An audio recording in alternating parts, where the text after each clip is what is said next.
falta un acuerdo para frenar la violencia? Luego de que el famoso punto de inflexión de las cifras delictivas no significara una baja significativa en el registro de homicidios, el presidente López Obrador no descartó la posibilidad de convocar a un acuerdo nacional para enfrentar la violencia, pero dijo que primero debe avanzar en la implementación de los programas sociales para las juventudes. ¿Hace falta o no este acuerdo? ¿Es parte de sus promesas de campaña? Veamos en contexto. Al ser cuestionado sobre los altos índices de violencia, el presidente López Obrador no descartó la posibilidad de convocar a un acuerdo nacional para enfrentar la violencia. No lo descartamos. El 22 de abril, el mandatario reconoció que durante la Jornada Nacional de Sana Distancia, los índices delictivos no han bajado. Este martes aclaró que no descarta un acuerdo nacional contra la violencia, pero dijo que antes es necesario avanzar en la atención de las demandas sociales y el impulso a la educación y apoyos para la población joven. Como en otras ocasiones, el presidente señaló que con los programas sociales que impulsa su gobierno, las bandas dedicadas a la delincuencia se irán aislando, pues los jóvenes ya no se engancharán a la delincuencia. La semana pasada, el secretario de Seguridad y Protección Ciudadana, Alfonso Durazo, reconoció un aumento en el registro de homicidios dolosos durante marzo. Un mes antes había informado que en ese mismo delito se había registrado una baja marginal en los 3 meses anteriores. Tras señalar que los delitos se enfocan por regiones y no por estados, dijo que Tijuana, Baja California, sur de Sonora, Ciudad Juárez en Chihuahua, Guanajuato, Estado de México y Solidaridad en Playa del Carmen registraban tasas más altas de este delito. Durante 2019 se registraron 34.582 víctimas de homicidio doloso en México, de acuerdo con cifras del Secretariado Ejecutivo del Sistema Nacional de Seguridad Pública, por lo que es considerado el año más violento del que se tiene registro. Punto y contrapunto. El presidente habló de esta posibilidad de un acuerdo respondiendo a la pregunta explícita de una reportera en la mañanera de ayer martes. Alfredo, ¿tú crees que esto sea el boceto de lo que tanto hemos hablado de la justicia transicional? ¿O qué opinas tú de estos comentarios que hizo, que creo que fueron muy generales? Pues ojalá fuera, Eder, ojalá fuera esa promesa de justicia transicional que le hizo a las víctimas durante la campaña, durante la época de transición del nuevo gobierno y que pues está abandonada. Lo hemos comentado mucho por aquí, pero yo no entiendo a qué se refiere con este acuerdo nacional contra la violencia. Porque quiero invitar a las personas que nos ven a echarle un ojo a este magnífico trabajo que ha publicado esta semana Animal Político, que se encargó de desarrollarlo Arturo Ángel, un gran reportero, que demuestra cómo la guerra no acaba, y así se llama el trabajo, La guerra que no acaba. Demuestra cómo la impunidad sigue reinando en el país, cómo la Constitución se viola todos los días con una Guardia Nacional militar y no de carácter civil como la Constitución lo estableció, y la opacidad de estas Fuerzas Armadas, ¿no? Tenemos nuevamente, y hemos visto en los últimos días, hasta en la conferencia matutina, al secretario Durazo, que jamás dio una explicación cabal, certera, total de lo que pasó, por ejemplo, en Culiacán, y seguimos viendo la repetición del discurso presidencial de atacar las causas de la violencia, que nadie se puede pelear con atacar las causas de la violencia. El problema es que ir a los jóvenes, que los jóvenes dejen o tengan oportunidades suficientes para optar por actividades no delictivas, pues es algo que nos va a llevar mucho tiempo. Nadie, y creo que el error de este gobierno ha sido creer que puede ponerle un plazo para el fin de la violencia, para que se empiece a ver que bajan los índices de homicidios, por ejemplo. Ya se dio al 1 de diciembre, al inicio de este año, como promesa. El presidente se impuso ese nuevo plazo, y pues es algo que realmente no va a pasar si no vamos al desmantelamiento de las estructuras de macrocriminalidad, a los pactos de impunidad, y a hacer justicia, y a buscar que la justicia llegue a los que generaron este desastre y esta guerra.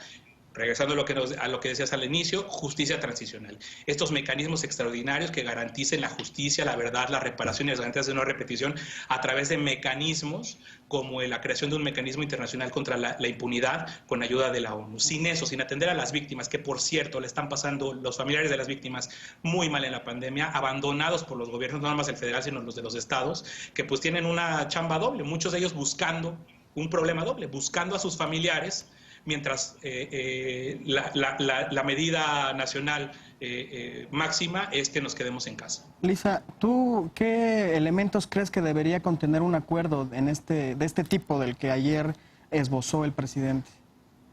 Bueno, primero decir que qué maravilla que no me han robado mis cifras, mis copanelistas, porque traigo muchísimas.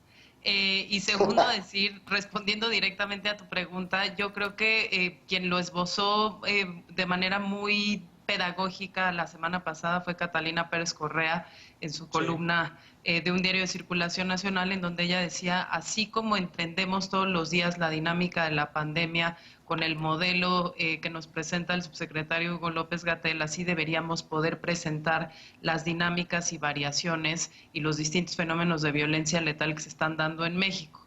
Mis números que traigo simple y sencillamente es para que vean lo poquito que sabemos de las variaciones regionales de los homicidios, pese a que los contamos y los publicamos cada mes. Nosotros, en vez de decir, bueno, este mes subió o bajó con respecto al mes anterior, como casi siempre hacemos con los números del secretariado, lo que hicimos fue ver cuáles son en realidad pues el número de víctimas de homicidio que se registran en cada uno de los estados y en los 10 municipios más violentos del país, pero en series históricas de 14 meses, digamos, tomamos los primeros 14 meses del gobierno de Andrés Manuel contra los últimos 14 de Peña, y hay unas variaciones que casi nunca salen, ni siquiera en los grandes análisis que hacemos en la prensa sobre el tema de la violencia. Por ejemplo, Sonora permanece como una de las cajas negras de las que hablamos poquitito, y trae un aumento del 80% en el número de víctimas de homicidios en estos 14 meses del gobierno de Andrés Manuel. Hidalgo es lo mismo, con 68% más víctimas, Morelos con 62%, Coahuila con 49% y Guanajuato, que ya sabíamos que se estaba incendiando desde hace varios años, sobre todo por el tema de crimen organizado relacionado al robo de combustible, también trae 49%. Importantísimo lo que decía Alfredo de los pactos de impunidad, porque, por ejemplo, estos estados tienen tasas de impunidad en homicidio doloso que varían el mejorcito entre el 74% y el peorcito entre el 99.4%, ¿no? Que sería el caso de Morelos, en donde virtualmente ningún homicidio se sanciona. Y por el otro lado, hay buenas noticias en algunos otros estados. Fíjate que particularmente Sinaloa, tierra de los grandes carteles y de los chapos más tradicionales, ¿no? de los kingpins más tradicionales, trae menos 10% en número total de víctimas en ese periodo. Tamaulipas, menos 13%, Guerrero, menos 17%, Nayarit y Baja California Sur también, con más de 2 dígitos de reducción en el número total de víctimas, y con un caso particularmente interesante a nivel municipal, que sería Acapulco, que trae menos 36% menos víctimas en estos 14 meses. Entonces yo lo primero que diría es bienvenido un pacto, un acuerdo nacional para el tema del abordaje de la violencia, pero que sirva para entender trayectorias históricas, que sirva para entender fenómenos regionales, y que sirva sobre todo para salir de esta dinámica de crimen organizado como si hubiera dos bandos perfectamente diferenciados y una sola economía extractiva o una sola actividad ilícita, cuando en realidad sabemos que hoy en día básicamente las dinámicas letales son el resultado de fenómenos más complejos de control territorial ligado a la extracción de recursos, que ya no solo es la droga o ya no es solo la minería ilegal, sino genuinamente ya también el comercio de commodities, como pueden ser incluso algunos productos agropecuarios. Muy bien. Dolores, en Sonora, como ya dijo Lisa, es uno de los estados en donde más se ha visto conflictuada la seguridad. ¿Tú qué opinas de esta posibilidad de un gran acuerdo nacional? Bueno, yo creo que es sumamente necesario no descuidar el tema de la seguridad en México.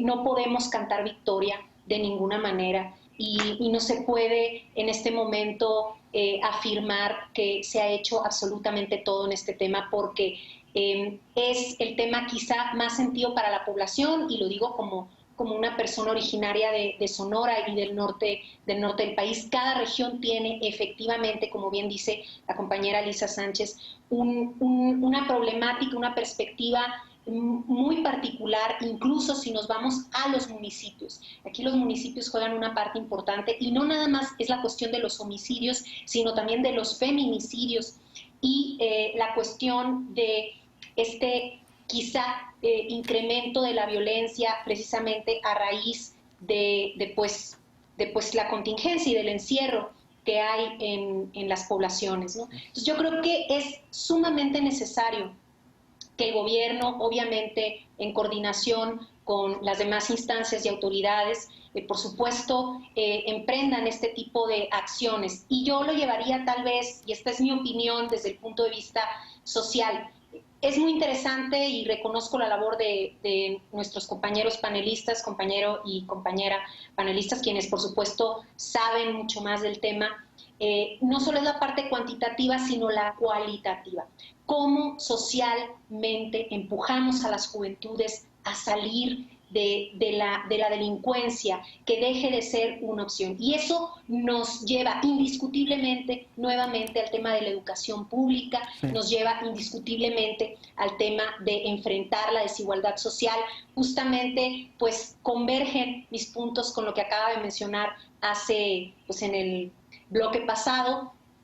Creo que es necesario, creo que no podemos cantar victoria, y definitivamente es un tema del cual el gobierno no debe de rendirse y debe seguir buscando la fórmula. Eso es lo que considero. Jorge, un contrapunto. A ver, yo ya olvidé la esperanza de cualquier tipo de política de justicia transicional hace tiempo. Ya lo dejó claro este gobierno hace rato que no lo va a hacer. Podemos seguir haciéndonos ilusiones, Alfredo, Lisa, de que va a haber una justicia transicional y un mecanismo internacional, pero pues ya nos dijeron que no va a haber varias veces. Entonces, cuando el presidente habla de un gran acuerdo nacional contra la inseguridad, me acuerdo de los libros de historia que leí cuando los presidentes priistas hablaban de un gran pacto nacional por la salud, un gran pacto nacional por la educación, un gran pacto nacional por lo que sea. Y entonces simplemente, pues de haber sabido que había que hacer un pacto nacional, pues ¿por qué no lo hicieron? ¿No? Suena muy bonito.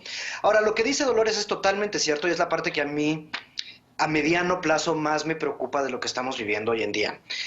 Se estima que en México se van a perder de empleos formales solamente entre 500,000 y 3 millones. En el mejor de los escenarios nada más 500,000, aunque ya resulta bastante improbable porque ya se perdieron casi 350,000 a mediados de abril. ¿Qué va a pasar con todas esas personas que ya no van a tener ingreso? Va a incrementar muchísimo el subempleo, la gente que tiene que trabajar en empleos menos remunerados de los que estaban trabajando antes, y van a desaparecer millones y millones de fuentes de trabajo. ¿Cuál es la estrategia del gobierno para evitar que eso se vuelva en un estallido social mucho más grave del que ya estábamos? Si estaba nuestro tejido social agarrado con pincitas previo a esta crisis, y eso lo puedo decir desde la Ciudad de México, me queda claro que en partes del país ya no existe eso. ¿Qué va a pasar con los millones de empleos perdidos? ¿Cuál es el plan? ¿Hacia dónde vamos? Lisa, cuando el presidente habla de que tiene que consolidar sus proyectos, ¿a qué se refiere como condición previa a un gran acuerdo? ¿Tú cómo interpretas eso? Yo lo interpreto como que él nos lo dijo desde el principio, ¿no? Para él el tema de la seguridad era la continuación de la política social. Entonces yo creo que él está hablando de la consolidación y la continuidad de sus programas sociales antes de lograr llegar a esta otra parte en donde se discutirían eventualmente otro tipo de acciones. También nos ha dejado muy claro que su estrategia de seguridad es predominantemente el uso de la Guardia Nacional, en donde lo que sí estamos viendo es que no hay recortes presupuestales, sino también hay aumentos presupuestales, contrario, por ejemplo, al tema de la libre disposición de las contribuciones federales que ya mencionábamos hace un par de programas, que le dio a los estados para poder utilizar los fondos de prevención de la violencia y la delincuencia para la respuesta al COVID. A mí no me preocupa tanto que ya nos haya dicho muchas veces que no va a haber justicia transicional, como me preocupa que de verdad seguimos en un entendimiento muy precario, muy pues básico de lo que significa la violencia letal en México. Y la violencia letal en México significa que hay operadores del Estado, ¿no?, que son, digamos, los que permiten, facilitan y lubrican la dinámica de un crimen organizado que ya no es el crimen organizado tradicional al que estábamos acostumbrados, sino que ya es genuinamente una sustitución del modelo extractivista de lo que fue el Estado durante los 71 años del PRI, ahora en economías ilícitas y en aprovechamientos o desviaciones de economías lícitas a mercados grises y a actividades ilícitas como el financiamiento de la corrupción. Entonces, yo lo que daba, por ejemplo, era el tema de cómo están los índices de impunidad en esos estados en donde la violencia letal es tan grande, y queda claro que una de las recetas que sí tendríamos que estar discutiendo en este pacto, del que hace un poco de mofa Jorge, es el tema de las instituciones de justicia a nivel estatal. No podemos tener sanciones claras al sobreuso de la violencia letal en estallido social o en dinámicas tradicionales de crimen organizado transnacional si no tenemos un Estado capaz de investigar, perseguir y sancionar. Si eso no existe, y no a partir, porque no me vayan a malinterpretar, de la prisión preventiva oficiosa para todo, sino más bien genuinamente en la investigación criminal dirigida, pues vamos a estar en cada vez peores condiciones para enfrentar este fenómeno. Ojo, con la oportunidad que da el COVID de seguir expandiendo el dominio territorial de las grandes organizaciones criminales en México, como ya hemos visto que están distribuyendo despensas y otras cosas en los lugares más deprimidos de la República. Tenemos que... Es que, ¿sabes qué? Rapidísimo. Es que justo lo que dice Lisa es lo que no puede hacer a un lado la exigencia de justicia transicional. Porque entender cómo evolucionó las mismas organizaciones criminales, las mismas estructuras, necesitan una explicación, necesitan un análisis de contexto, de pasado, de efectos, de quién protegió a quién, desmantelar esas redes, entender cómo llegamos a esta tragedia. Ya no lo vamos a hacer con las instituciones como las tenemos. Yo menos que la esperanza que tiene Jorge porque este gobierno pueda entender que es necesario e impulsar mecanismos de justicia transicional, lo que tenemos que entender, nos queda muy claro, es que todo lo que tenemos que hacer, todo lo que tiene que hacer el país ya se hizo. Lo último que queda son estos mecanismos extraordinarios de justicia. A una pausa. Este es uno de los grandes temas. Vamos al siguiente tema. La Unión Europea es el tercer socio comercial más importante para México y esta semana terminó de renegociarse el tratado. ¿Cuáles son los puntos más importantes de este acuerdo comercial? ¿Puede convertirse en un instrumento para ayudar a suspender la crisis económica provocada por el COVID-19? Regresamos a Punto y Contrapunto.